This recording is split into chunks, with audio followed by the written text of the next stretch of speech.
Hoy quiero narrarte la historia de la viuda, la única mujer sicaria que formó parte de las filas de Pablo Escobar. En 1986, cuando los jefes del cartel de Cali se burlaron de ella llamándola secretaria armada, Escobar tomó la decisión de enviarla sola a territorio enemigo para que entendieran su error. Pero lo que ocurrió después en esa hacienda de Cali dejó a todos completamente atónitos. Si esta narración te emociona tanto como a nosotros, apóyanos con 650 likes para seguir compartiendo estas historias reales de narcotráfico colombiano que marcaron toda una época. El humo del tabaco cubano se mezclaba con el aire húmedo de la madrugada en Antioquia, mientras Pablo Escobar observaba desde la terraza de la hacienda Nápoles el amanecer que teñía de tonos naranjas las montañas del Magdalena Medio. Corría marzo de 1986 y el poder de Patrón se expandía como una telaraña invisible por toda Colombia, controlando el 80% de la cocaína que inundaba las calles de Miami, Nueva York y Los Ángeles. Patrón, la voz rasposa de Gustavo Gaviria, su primo y mano derecha, rompió el silencio del amanecer. Llegaron noticias de Cali. Escobar giró lentamente. Sus pequeños ojos penetrantes se clavaron en el hombre que había levantado a su lado un imperio de miles de millones de dólares. A sus 36 años, Pablo ya sabía que las noticias provenientes de Cali nunca traían nada bueno. Esa ciudad del Valle del Cauca se había convertido en el bastión de sus rivales más formidables, los hermanos Rodríguez Orejuela y sus aliados, quienes se habían atrevido a desafiar la supremacía del cartel de Medellín. ¿Y ahora qué pasó con esos desgraciados?, preguntó Pablo, aplastando el cigarro contra la baranda de mármol italiano que había mandado traer de Carrara. Gustavo sacó una pequeña grabadora de su chaqueta de cuero. Interceptamos una llamada entre Gilberto Rodríguez y Pacho Herrera. Escúchela, primo. La cinta comenzó a reproducirse con la estática típica de las escuchas telefónicas. Primero sonó la voz refinada de Gilberto, el cerebro financiero del cartel de Cali. Pacho, necesitamos acelerar la operación en Medellín. Estos paisas creen que son los dueños de Colombia. De acuerdo, jefe, pero debo contarle algo que me preocupa, respondió la voz nasal de Francisco Elmer Herrera, mejor conocido como Pacho. Mis fuentes dicen que Escobar está enviando gente nueva a nuestro terreno. Más gatilleros de esos barrios de invasión. No, Pacho, dicen que es una mujer. Gilberto soltó una risa burlona al otro lado de la línea. ¿Una mujer? Por favor, Escobar piensa intimidarnos con una secretaria armada. Estos antioqueños ya perdieron la cabeza. No lo sé, don Gilberto. Cuentan que es distinta. La llaman la viuda. ¿La viuda? ¡Qué apodo tan ridículo! Seguro es algún amante de Escobar que aprendió a disparar. Y si eso es lo mejor que puede mandar el gran Pablo Escobar, entonces esta guerra ya la tenemos ganada. La grabación terminó con el sonido de un teléfono colgándose. Pablo guardó silencio varios segundos, la mandíbula tensa y los nudillos blancos de tanto apretar la baranda. ¿Cuándo ocurrió esa conversación?, preguntó finalmente con voz serena, aunque cargada de una furia que Gustavo conocía demasiado bien. Se dio media vuelta y entró a la casa, donde el personal ya preparaba todo para otro día en su paraíso criminal. Manteles bordados en Venecia, pisos de mármol que brillaban como espejos, obras de arte europeas colgando en las paredes. Además, prosiguió mientras subía hacia su despacho, si alguien puede entrar en territorio enemigo y salir viva, es la viuda. Ellos están cometiendo un error mortal, subestimar a una mujer sin nada que perder. El estudio era amplio, con ventanales que dominaban la hacienda. Mapas de Colombia, Estados Unidos y el Caribe cubrían las paredes, señalados con rutas de cocaína, laboratorios y puntos de distribución. Sobre el escritorio había teléfonos encriptados, máquinas de fax y computadoras, el centro de mando de un imperio que producía 420 millones de dólares por semana. Pablo se sentó en su silla de cuero y tomó un teléfono seguro. ¿A quién piensa llamar?, preguntó Gustavo. A nuestros contactos en Cali. Necesito saber dónde estarán Gilberto y Pacho el próximo fin de semana. Mientras esperaba que atendieran, abrió un cajón y sacó una foto en blanco y negro. Una mujer de unos 30 años, cabello oscuro recogido, mirada intensa y un gesto que mezclaba dolor con determinación. Era la viuda. Su nombre verdadero pocos lo sabían. Su historia había comenzado 3 años atrás, cuando los paramilitares del Magdalena Medio arrasaron con su pueblo natal. Gustavo, dijo mientras alguien respondía al otro lado de la línea, prepara todo para traer a la viuda esta misma tarde y dile a Inteligencia que quiero un informe completo de los movimientos de los jefes de Cali. Aló. Sí, soy yo, contestó Pablo con naturalidad, como si fuera una llamada de rutina. Necesito un favor especial en Cali. Sí, Es urgente. Gustavo lo observaba hablar en clave, un lenguaje que solo ellos entendían tras años de trabajar juntos. Sabía que Pablo estaba urdiendo algo que los caleños jamás anticiparían, una jugada que demostraría por qué el cartel de Medellín había logrado dominar el negocio mundial de la cocaína. Afuera, el sol ya iluminaba los jardines de Nápoles, donde dinosaurios de fibra de vidrio se mezclaban con animales exóticos, donde la piscina olímpica reflejaba el cielo de Antioquia y la pista de aterrizaje aguardaba el próximo avión cargado de coca rumbo a Estados Unidos. El día había comenzado como cualquier otro en el paraíso criminal de Escobar, pero pronto se convertiría en el inicio de una operación que marcaría la historia de la guerra entre los carteles más poderosos del país. Los de Cali habían cometido el error de burlarse del patrón y de su secretaria armada. Muy pronto descubrirían lo caro que les costaría. En Medellín, el barrio La Macarena se desperezaba con el sol. Sus casas de ladrillo sin pintar se aferraban a la montaña como dientes torcidos, y las radios mezclaban vallenatos con noticias de la guerra que se libraba en las calles. Era un lugar donde la pobreza y la violencia iban de la mano, donde los niños aprendían a disparar antes que a leer, y donde las madres rezaban cada noche para que sus hijos regresaran vivos. En una pequeña casa de 2 pisos, en una esquina desde la cual se dominaba el valle de Aburrá, vivía la mujer que los sicarios del cartel conocían simplemente como la viuda. Su verdadero nombre era Elena Vargas, pero esa identidad había muerto junto con su familia 3 años atrás, en la masacre que cambió su destino para siempre.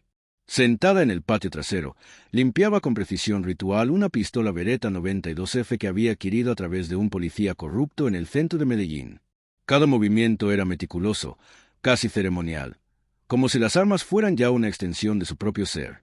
A sus 32 años mantenía la belleza que había enamorado a su difunto esposo, aunque ahora estaba endurecida por un temple forjado únicamente en el dolor. El patio estaba adornado con macetas de geranios y claveles que Elena cuidaba con devoción, como si ese pequeño rincón de vida fuera lo único capaz de equilibrar la oscuridad que llevaba dentro. Era lo único que conservaba de su antiguo mundo, la única conexión con la mujer que había sido antes de transformarse en la viuda. Mientras ajustaba el mecanismo de disparo de la Beretta, volvieron a su mente las palabras que Escobar le había dicho el día que la reclutó. «Elena, usted tiene algo que mis sicarios no poseen, la capacidad de pasar inadvertida. Los rivales esperan ver hombres jóvenes con tatuajes y cadenas de oro. Jamás se imaginan a una mujer elegante que sabe moverse entre la gente». Aquella charla había ocurrido medio año después de la masacre del Tomate, aquel pequeño pueblo del Magdalena Medio donde Elena había vivido en paz junto a su esposo Carlos, un maestro de escuela, y sus 2 hijos, Andrés, de 8 años, y Sofía, de apenas 5. Carlos había tenido la desgracia de presenciar un encuentro entre paramilitares y narcos locales. 3 días más tarde, un grupo armado irrumpió en su casa de madrugada. Elena cerró los ojos tratando de espantar esas memorias, pero las imágenes la perseguían como espectros. Carlos intentando cubrir a los niños, los gritos desgarradores de Sofía, la carcajada cruel de los asesinos, y luego el silencio absoluto que sepultó su vida entera. Cuando los paramilitares se marcharon, ella quedó sola entre los cadáveres de su familia, con una bala en el hombro y una sed de venganza que la sostuvo durante los años siguientes. El ruido de una moto la arrancó de sus pensamientos. Una Honda 125 roja se detuvo frente a su casa. La conducía un muchacho que no pasaba de los 18 años, vestido con el uniforme típico de los gatilleros de cartel. Jeans gastados, camiseta del Atlético Nacional y gorra baja que apenas dejaba ver su rostro. «¿Elena Vargas?», preguntó manteniendo el motor encendido. «¿Quién lo busca?», respondió ella, guardando la Beretta en la pretina de su pantalón y cubriéndola con una chaqueta de llan. «Soy Pipe. El patrón me manda. Dice que la necesita con urgencia en la hacienda». El corazón de Elena comenzó a latir más fuerte. En los 2 años que llevaba trabajando para Escobar, nunca la habían llamado con tal premura. Sus encargos anteriores habían requerido semanas de preparación y vigilancia. Una orden inmediata solo podía significar una cosa: guerra. ¿Para cuándo?, preguntó mientras cerraba la puerta y aseguraba los candados. «Ahora mismo. El patrón envió un carro blindado. Está esperándola en la 42 con la 67. Elena asintió, tomó la maleta que siempre mantenía lista y salió. Dentro llevaba ropa sencilla, documentos falsos, efectivo y una pistola de repuesto con municiones. Había aprendido a vivir preparada para moverse en cualquier momento, sin lazos que la frenaran. Caminando por las calles empedradas rumbo al punto de encuentro, recibió saludos cargados de respeto y temor. Todos sabían quién era. Todos conocían su tragedia y entendían que trabajaba para el hombre más temido de Colombia. Pero también sabían que Elena jamás había tocado a un inocente. Su lucha era personal. «Dios la proteja, doña Elena», le gritó una anciana desde la ventana. «Gracias, doña Carmen», respondió con una sonrisa sincera, una de las pocas que aún conservaba. El vehículo blindado la esperaba en el sitio señalado, una Chevrolet Suburban negra, con vidrios oscuros y placas falsas oficiales. Dos hombres descendieron al verla acercarse. Uno era un sicario veterano conocido como el Chopo, el otro un joven al que no conocía, pero que irradiaba la confianza de quien se había ganado su lugar en la organización. La viuda saludó al Chopo con respeto. «El patrón quiere hablar con usted personalmente. Dice que es un encargo especial». Durante el trayecto hacia la hacienda Nápoles, Elena observó cómo el paisaje cambiaba de la congestión urbana de Medellín a los extensos campos verdes del Magdalena Medio. En el vehículo reinaba un silencio solemne. Los hombres de Escobar sabían respetar los momentos de concentración antes de las misiones importantes. Elena lo aprovechó para prepararse mentalmente. Pablo Escobar era impredecible. Podía mostrar una generosidad desbordante y, al mismo tiempo, una crueldad sin límites. Ella misma lo había visto ejecutar a traidores con sus propias manos y minutos después jugar fútbol con sus hijos como si nada. Esa dualidad era lo que lo había convertido en el criminal más temido y exitoso de Colombia. 2 horas después, aparecieron en el horizonte las torres de vigilancia de la hacienda Nápoles. El territorio se extendía hasta donde alcanzaba la vista, un reino privado en el que Escobar había materializado sus delirios de poder. Tras varios retenes controlados por sicarios armados con AK-47, la casa principal surgió como un palacio moderno rodeado de jardines impecables, fuentes y las célebres estatuas de dinosaurios que divertían a sus hijos. Aunque ya había estado allí antes, Elena no dejaba de sorprenderse con el lujo desbordante. El vehículo se detuvo en la entrada, donde Gustavo Gaviria la aguardaba con su sonrisa nerviosa de siempre. Ella sabía bien que Gustavo era la mente logística del cartel, el hombre que convertía las ideas violentas de Pablo en operaciones calculadas. «Gracias por venir tan rápido.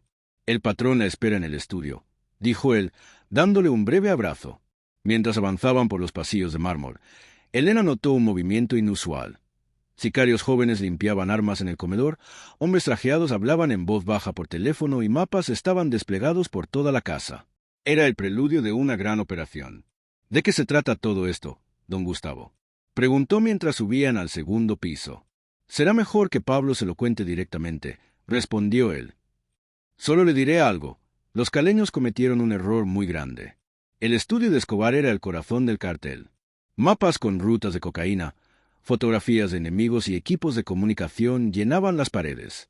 Pablo estaba sentado tras su enorme escritorio, vestido con jeans, camisa blanca y tenis importados. «Elena», dijo levantándose, «mi sicaria favorita». «Patrón», respondió ella con una ligera inclinación. Pablo caminó hasta una ventana que daba al zoológico privado, donde hipopótamos se movían tranquilos en el lago. «¿Sabe por qué la mandé llamar tan deprisa?». «No, patrón». Él se giró. Sus pequeños ojos la escrutaban con la intensidad de un depredador. Pero Elena no se dejó intimidar. Había aprendido que mostrar miedo frente a Escobar era sentencia de muerte. «Los caleños se están riendo de nosotros. Interceptamos una conversación en la que Gilberto Rodríguez se burlaba de usted, la llamó secretaria armada, y hasta insinuó que era solo una amante con un arma». La sangre se le enfrió. No era la primera vez que la subestimaban por ser mujer, pero jamás la habían humillado así en boca de los jefes rivales. «¿Qué quiere que haga, patrón?», preguntó con calma. Pablo sonrió y Elena reconoció esa mueca. Era la misma que había visto antes de la ejecución de Rodrigo Lara Bonilla y de la creación del MAS. «Quiero que vaya a Cali y les muestre lo que una secretaria armada es capaz de hacer». Gustavo desplegó un mapa de la ciudad, marcado con círculos rojos en propiedades, rutas y lugares de reunión de los Rodríguez Orejuela y sus socios. «Nuestros informantes dicen que este sábado se reunirán en la finca de Gilberto Rodríguez. Estarán Gilberto, Miguel, Pacho Herrera y quizá Santa Cruz». Elena analizó el plano. Cali era un terreno hostil. Cada policía, taxista, comerciante podía trabajar para el cartel enemigo. Entrar allí sería caminar a ciegas sobre un campo minado. «¿Cuál es el objetivo?», preguntó finalmente. «Quiero que elimine a Pacho Herrera», respondió Pablo con voz firme. «Ese malnacido fue el que más se burló de usted. Quiero que se lo cobre personalmente». Elena sintió. Pacho, el encargado de las operaciones en Nueva York y uno de los más violentos de Cali, era un blanco difícil. Su muerte sería un golpe devastador, pero la misión era casi suicida. ¿Tendré apoyo? Irás sola, sentenció Pablo. Eso es lo que quiero, que una sola mujer haga lo que ellos creen que requiere un ejército. Gustavo lucía incómodo, pero no se atrevió a oponerse. Le daremos documentos falsos, un carro, armas y toda la inteligencia posible. Pero, una vez allá, estará por su cuenta. Elena volvió a mirar el mapa. Era arriesgado, pero también era su oportunidad de demostrar que una mujer con sed de venganza podía ser más letal que un batallón. «Acepto», dijo al fin. Pablo se acercó, le puso las manos sobre los hombros y la miró a los ojos. «Sé que esta misión es peligrosa, Elena, pero usted tiene algo que esos caleños jamás entenderán. No tiene nada que perder, y todo por ganar». Ella asintió. Desde que perdió a su familia, había vivido cada día como si fuera el último, sin miedo a morir, porque ya había sufrido la mayor pérdida posible. «¿Cuándo salgo?» «Mañana temprano», respondió Gustavo. «La reunión es el sábado. Tiene 4 días para llegar, estudiar el terreno y planear la operación». Pablo abrió un cajón de su escritorio y sacó una pequeña caja de terciopelo negro. Se la entregó a Elena. Un obsequio, para que no olvide por qué hace esto. Al abrirla, encontró un collar de oro con un dije en forma de viuda negra. Bello y siniestro a la vez, era el amuleto perfecto para la misión que estaba a punto de comenzar. «Gracias, patrón», dijo Elena mientras se colocaba el collar. «Elena», añadió Pablo, «cuando regrese de Cali ya no será solo la viuda, será la mujer que humilló al cartel de Cali y dejó claro que Pablo Escobar jamás subestima a sus rivales». Al salir del despacho, Elena sintió la adrenalina recorrerle las venas mezclada con una firme determinación. Los caleños habían cometido el error de ridiculizarla, de verla como una simple aficionada en un terreno de profesionales. Muy pronto descubrirían lo caro que saldría esa equivocación. La guerra entre los carteles estaba por tomar un rumbo inesperado, y Elena Vargas, la viuda, sería la pieza central de una operación destinada a quedar inscrita en la historia del narcotráfico colombiano. Si esta narración sobre la viuda y su arriesgada misión en tierra enemiga te está atrapando tanto como nosotros, sería un honor contar con tu apoyo.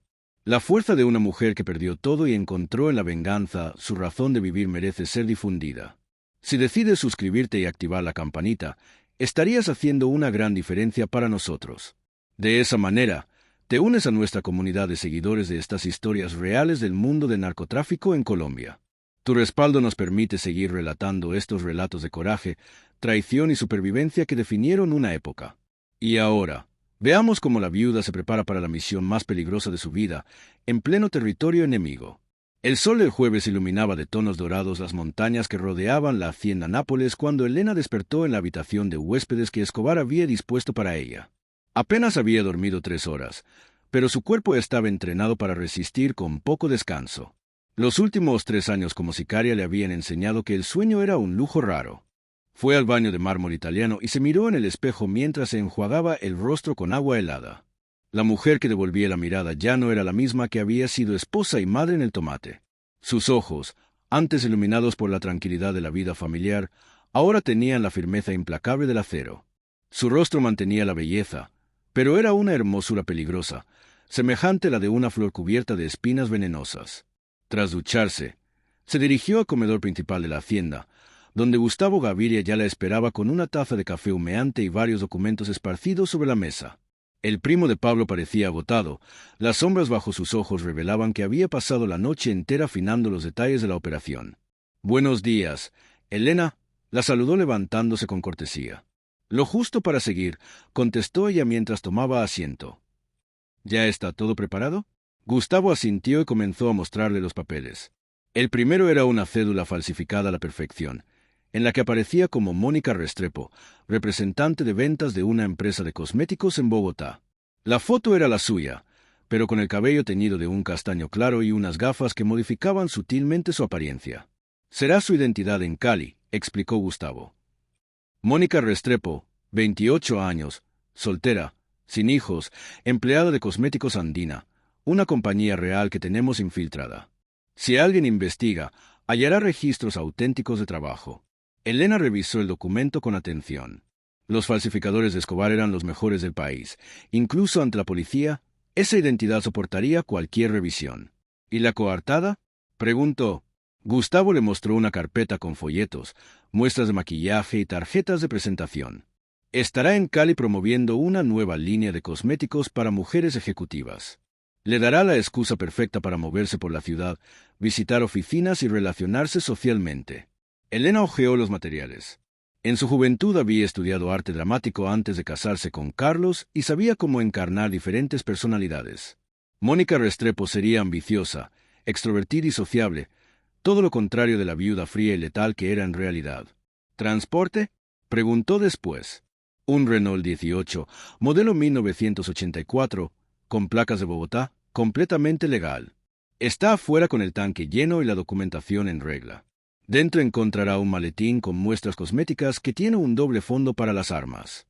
Le entregó también un pequeño control remoto. Este dispositivo activa un compartimiento secreto en el asiento del conductor. Ahí encontrará una Walther PPK, 2 cargadores extra y un cuchillo de cerámica indetectable en los controles de seguridad. Elena asintió. Escobar nunca dejaba detalles al azar. El éxito de sus operaciones dependía de la preparación milimétrica. ¿Alojamiento en Cali?, preguntó mientras guardaba los documentos en un portafolio de cuero marrón. Hotel Intercontinental, habitación 412, reservada por 3 noches a nombre de Mónica Restrepo. Es un hotel habitual para ejecutivos y vendedores, ideal para pasar desapercibida. Gustavo desplegó un mapa de Cali con varias marcas de colores. Los círculos rojos representaban propiedades del cartel de Cali, los azules, rutas de escape, y los verdes, sitios seguros para refugiarse en caso de emergencia.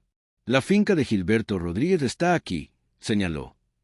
Se llama Los Millones y queda en el kilómetro 18 de la vía a Jamundí. Tiene buena seguridad perimetral, pero no es impenetrable. Elena analizó el mapa con cuidado. El lugar estaba rodeado de cañaduzales que podían servir de camuflaje para acercarse sin ser vista, aunque también complicarían una huida rápida. ¿Qué información tenemos sobre la reunión? Nuestros contactos aseguran que será el sábado a las 8 de la noche. Es una cena social que Gilberto organiza cada mes con políticos y empresarios que lavan dinero para ellos. Le mostró entonces una fotografía aérea de la finca tomada por un piloto sobornado. Elena observó la mansión de estilo colonial, los amplios jardines, la piscina y las construcciones auxiliares. Pacho Herrera siempre llega antes, añadió Gustavo. Suele aparecer hacia las 7 para revisar la seguridad personalmente y se queda hasta tarde. Elena memorizó cada detalle. Había múltiples accesos, pero también demasiados puntos de vigilancia. ¿Y el plan de salida?, preguntó, aunque intuía la respuesta. Gustavo la miró con seriedad. Debe entender que esto es extremadamente riesgoso. Tras la muerte de Herrera, Cali entero será un campo de cacería. Cada policía, cada sicario, cada informante irá tras usted. Lo sé, respondió ella con calma. Pero necesito saber si hay alguna ruta de extracción. Tenemos un contacto en el aeropuerto, un piloto que puede sacarla de la ciudad si logra llegar hasta allá. Pero después del golpe estará completamente sola. Elena asintió. Exactamente lo que Pablo quería. Una misión suicida que le permitiera probar que una sola mujer podía infligir más daño que todo un ejército. En ese instante apareció Escobar en ropa deportiva, recién llegado de su caminata diaria por los jardines. Elena lo saludó mientras se sentaba en la mesa. ¿Todo listo, patrón?, preguntó. ¿Está segura de querer hacerlo? Aún puede cambiar de idea. Puedo mandar a mis hombres. No, patrón. Ellos se burlaron de mí directamente. Esto ya es personal. Pablo sonrió con aprobación. Esa decisión es la que la mantendrá con vida allá. Recuerde, en Cali no confíe en nadie. Cualquiera podría estar trabajando para los Rodríguez. Entendido. Escobar caminó hacia la ventana desde donde se veía el zoológico privado. Los cuidadores alimentaban a los animales y el sonido de los elefantes llenaba el aire. Cuando yo empezaba en este negocio, dijo Pablo sin voltear, un viejo contrabandista me dijo algo que nunca olvidé. En este mundo, el respeto no se pide, se toma. Los caleños se equivocaron al faltarle al respeto. Ahora usted les mostrará las consecuencias. Elena recogió sus cosas. Era hora de transformarse en Mónica Restrepo, la vendedora de cosméticos de Bogotá, que en realidad era la sicaria más peligrosa del cartel de Medellín. ¿Algún mensaje que quiera que le dé a Pacho Herrera antes de matarlo?, preguntó con una sonrisa helada. Escobar soltó una risa genuina, un privilegio reservado a muy pocos. Dígale que la viuda le manda saludos en nombre de todas las secretarias armadas del mundo. Gustavo la acompañó hasta el Renault 18 que aguardaba en el estacionamiento principal. El coche lucía impecable, como un vehículo de uso comercial. En el asiento trasero había cajas con muestras de maquillaje que reforzaban su fachada. Elena, le dijo Gustavo mientras ella ajustaba los espejos, sé que Pablo confía en usted, pero como amigo debo advertirle. Esta misión es casi imposible. Ellos controlan cada rincón de Cali. Elena encendió el motor. Todo funcionaba a la perfección. Don Gustavo respondió, cuando esos hombres mataron a mi familia, yo también debí morir. Desde entonces, cada día es tiempo prestado. Si voy a caer, será dejando un mensaje que los caleños nunca olvidarán. Gustavo inclinó la cabeza con respeto. Había tratado con muchos sicarios, pero nunca con alguien que uniera tanta frialdad profesional y motivación personal. Que Dios la proteja. Dios ya me protegió esa noche en el tomate, contestó Elena. Ahora me toca a mí cumplir mi parte. El Renault 18 salió de la hacienda bajo el sol de Antioquia. En el retrovisor, Elena vio desvanecerse el reino de Escobar. Las torres de vigilancia, las estatuas de dinosaurios y los jardines donde los hipopótamos africanos convivían con la violencia colombiana. El trayecto hacia Cali solía durar 6 horas por carretera, cruzando las montañas del eje cafetero y descendiendo hacia el valle del río Cauca. Condujo con la prudencia propia de una verdadera vendedora de cosméticos, respetó límites de velocidad, repostó gasolina en estaciones comunes y saludó con amabilidad a los policías en los retenes. En Armenia se detuvo en una peluquería para perfeccionar su transformación. 2 horas más tarde salió con el cabello teñido de castaño claro, peinado en ondas y un maquillaje que suavizaba sus rasgos.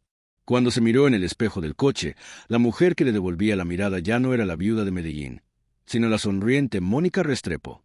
Durante el resto del trayecto, practicó mentalmente su papel. Una mujer extrovertida pero profesional, ambiciosa pero cordial, cercana pero siempre dentro de los límites.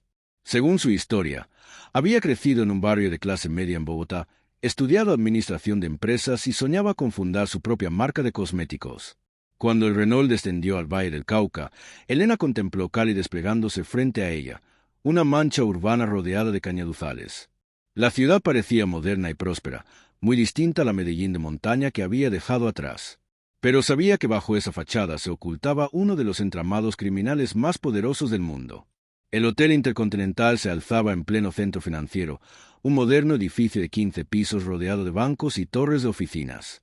Elena se registró como Mónica Restrepo, pagó en efectivo y explicó que estaba en gira promocional con Cosméticos Andina. ¿Primera vez en Cali, señorita Restrepo?, preguntó el recepcionista, un joven bien vestido con marcado acento vallecaucano. Sí, contestó Elena con una sonrisa cordial y profesional. Me han hablado maravillas de esta ciudad. Ojalá pueda tener tiempo de conocerla un poco. Está en el sitio indicado, respondió el recepcionista, entregándole la llave. Desde aquí puede llegar a pie a todos los centros comerciales y oficinas del centro. Y si busca diversión nocturna, la zona rosa queda apenas 10 minutos en taxi. Elena subió a su cuarto en el 4º piso y examinó con atención cada detalle. Era una habitación estándar de hotel ejecutivo. Cama doble, escritorio, televisor y un baño completo. Pero lo más importante era la ventana con vista directa a la avenida principal, ideal para vigilar cualquier movimiento extraño. Lo primero que hizo fue activar el compartimento secreto del maletín lleno de cosméticos. Dentro, cuidadosamente escondida entre bases y labiales, se encontraba la Walther PPK con 2 cargadores extra. El arma estaba impecable, recién lubricada y revisada por los armeros del cartel. Elena la desarmó, inspeccionó cada pieza y la volvió a montar con los ojos cerrados. Era un ritual previo a cada misión, una forma de establecer conexión con la herramienta que podía marcar la diferencia entre la vida y la muerte. Tras asegurar las armas, extendió el mapa de Cali sobre la cama y empezó a planear su reconocimiento. Tenía 2 días completos antes de la reunión del sábado, tiempo suficiente para estudiar la finca Los Millones, trazar rutas de escape y familiarizarse con la ciudad. Mientras analizaba el plano, pensó en Pacho Herrera, su objetivo. Francisco Elmer Herrera era famoso por combinar refinamiento y crueldad a partes iguales. Podía vestir trajes italianos de $1000 mientras ordenaba tormentos que duraban días enteros. Había cimentado su nombre en el miedo y la ostentación, exactamente el tipo de hombre que nunca imaginaría que una mujer pudiera representar una amenaza real. Y allí radicaba la ventaja de Elena. En un entorno dominado por machos violentos que medían el peligro por testosterona y cadenas de oro, una mujer sofisticada con un maletín de cosméticos pasaba casi inadvertida. Elena guardó el mapa y fue al baño a prepararse para su primera salida como Mónica Restrepo. Se maquilló con precisión. Se vistió con un traje sastre azul marino que proyectaba profesionalismo sin llamar demasiado la atención y ensayó su sonrisa de vendedora frente al espejo. Cuando abandonó el hotel esa tarde para iniciar su reconocimiento de Cali, Elena Vargas ya no existía. En su lugar caminaba Mónica Restrepo, segura de sí misma, con un portafolio lleno de muestras cosméticas y planes de muerte. Los caleños no tenían idea de que la viuda estaba pisando su territorio. Muy pronto, Pacho Herrera aprendería lo que significaba menospreciar a una mujer que no tenía nada que perder y todo que demostrar. La guerra entre los carteles estaba a punto de torcerse de un modo que nadie había previsto. Y Elena Vargas sería el rostro principal de una operación destinada a quedar grabada en la historia del narcotráfico colombiano. El sábado amaneció con una brisa suave que agitaba los cañaduzales del Valle del Cauca como un mar verde bajo el sol. Elena llevaba 2 días recorriendo los alrededores de la finca Los Millones, caminando disfrazada de vendedora despistada, memorizando accesos, puestos de vigilancia y posibles rutas de huida. A las 5 de la tarde se aplicaba el maquillaje en su habitación del Intercontinental. Esa noche no sería la simpática Mónica Restrepo. Volvería a ser la viuda, aunque con un aspecto que ningún sicario caleño podía sospechar. Llevaba un vestido negro de cóctel, comprado en una boutique exclusiva de Unicentro. Elegante, entallado pero sin excesos, ideal para una cena de alto perfil, al mismo tiempo, lo bastante práctico para moverse con soltura. Los zapatos, de tacón medio, equilibraban estética y funcionalidad, listos para correr si era necesario. La Walter PPK descansaba sujeta a su muslo izquierdo en una funda femenina, invisible bajo la tela. El cuchillo de cerámica iba oculto en un compartimento cosido a su brasier. Eran técnicas aprendidas en sus años como sicaria. Una mujer siempre tenía escondites que los hombres jamás sospechaban. Se contempló una última vez en el espejo. Lo que veía era una mujer sofisticada, atractiva e inofensiva a simple vista, la fachada perfecta para infiltrarse en el entorno social del cartel. A las 6:30 tomó un taxi hacia las afueras de la ciudad. Explicó al conductor que tenía una cita de negocios en una finca y le pidió recogerla allí a las 11 en punto. Una excusa sencilla, pero creíble. El taxi la dejó en una gasolinera a 3 kilómetros de la finca Los Millones. Desde ahí caminó por un sendero rural entre cañaduzales hasta alcanzar el perímetro de la mansión de Gilberto Rodríguez. El escenario coincidía con las fotos aéreas. Una casona colonial rodeada de jardines extensos, piscina iluminada y varias construcciones anexas. Se ocultó tras unos árboles de mango con vista directa a la entrada principal. Los autos empezaron a llegar alrededor de las 7. Mercedes-Benz, BMW y Jaguar con placas de Cali y Bogotá. De ellos descendían hombres trajeados y mujeres enjolladas con piezas que valían más que cualquier vivienda en un barrio popular. A las 7:15, Elena identificó el Porsche 911 negro esperado. De él salió Pacho Herrera con su aire de superioridad. Traje gris perla, zapatos italianos y un Rolex que brillaba bajo las luces del jardín. Tenía 42 años, en excelente forma, cabello bien peinado y un bigote que lo hacía parecer un galán de telenovela. Saludó a los guardias con confianza. Todos jóvenes, armados, pero con la atención puesta en detectar amenazas masculinas. Durante 1 hora, Elena analizó el movimiento de los vigilantes. 6 hombres cubriendo el perímetro, rotando cada 20 minutos en un patrón repetitivo. Eso dejaba un lapso de 3 minutos en que el jardín oriental quedaba libre. A las 8:30 se movió. Aprovechó la rotación para escalar la reja trasera y deslizarse entre arbustos decorativos traídos de Japón. La música, las risas y las conversaciones dentro de la fiesta eran el camuflaje perfecto. Se desplazó de sombra en sombra hasta acercarse a la casa. Por las amplias ventanas observaba whisky caro, mujeres hermosas riendo con coquetería y meseros sirviendo canapés en bandejas de plata. Una escena de lujo financiada con sangre. En el centro del salón, Herrera contaba una anécdota que arrancaba carcajadas. Y entonces le dije a ese paisa: «Mira, Pablo, aquí no es Medellín. Aquí las cosas se hacen con clase, no con bombas». Las risas que siguieron hicieron que a Elena se le helara la sangre. Rodeó la mansión hasta hallar la terraza trasera con acceso directo al estudio privado de Gilberto. La inteligencia del cartel de Medellín aseguraba que Herrera acostumbraba retirarse allí durante las fiestas para llamadas privadas. Esperó oculta tras una fuente ornamental. A las 9:15, su paciencia dio fruto. Herrera salió con un teléfono inalámbrico en mano, visiblemente molesto. «¿Aló? Sí, soy yo», dijo alejándose hacia el estudio. «No, Nada de Medellín todavía. Esos paisas andan demasiado callados. Elena avanzó sigilosamente, aprovechando que estaba distraído. Se movía agachada, usando las columnas como cobertura. El corazón le latía fuerte, pero su mente estaba fría, precisa. Llegó a la puerta del estudio, dejada entreabierta. La luz tenue de una lámpara proyectaba sombras alargadas, ideales para ocultarse.